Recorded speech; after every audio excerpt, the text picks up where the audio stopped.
25% allocated in C's. Possible chart move to $1.12 and maybe $1.48 now. Tax loss harvest 200K, still hold 50K. Average price 141. If you were me, add here, wait for $1.20, $1.12, or dollar cost average. What LVLS would I act on? Not financial advice, just your approach. That's a fair question. And again, to your point, I can't give you financial advice. We have seen a lot of people take advantage of the tax loss harvesting.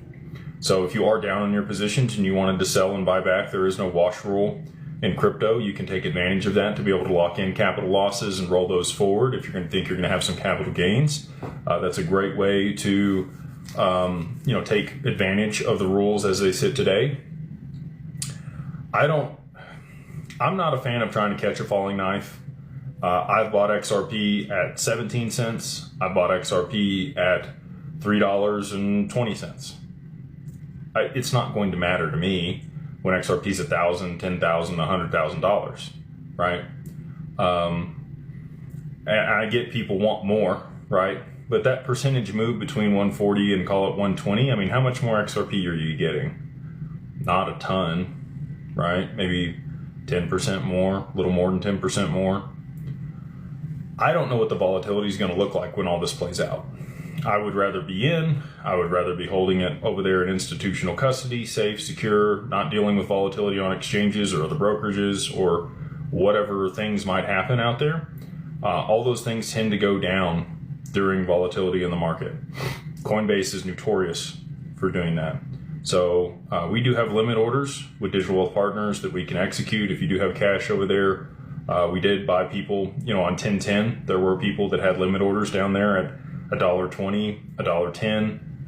Those executed. They got that XRP. So whatever you're using, you might be using a brokerage, you might be using another exchange. If you can use a limit order at those prices and you do have fresh cash or fiat sitting there, you might be able to catch that falling knife. Again, not my game. The risk is not worth the reward to me. I personally just dollar cost average into the market. Bought a little bit today. So we'll see where the market goes, what the volatility looks like, but that is also the opportunity. The volatility, down and up, are what people want here in this asset class and why people become wealthy very quickly when they're invested in the right token that does see appreciation in a short period of time. I do think that people will take profits on the way up. Again, I've said this before, you never go broke taking profits, okay? However, the cost of benefit over the long term, right? If you don't need that money immediately, if you have access to borrow against it, if you have ways to generate income off of it, that's been our whole thesis at Digital Wealth Partners and Digital Ascension Group, is create these solutions before they were needed so that people have access to them once the price reaches significantly higher levels and they don't have to deal with the tax implications on the capital gains, whether those are long-term or short-term.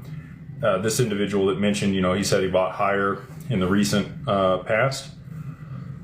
You hadn't been holding it for a year, so you're going to be subject to short-term capital gains on that. Now, I would love it if Trump would come out and say, no capital gains on crypto.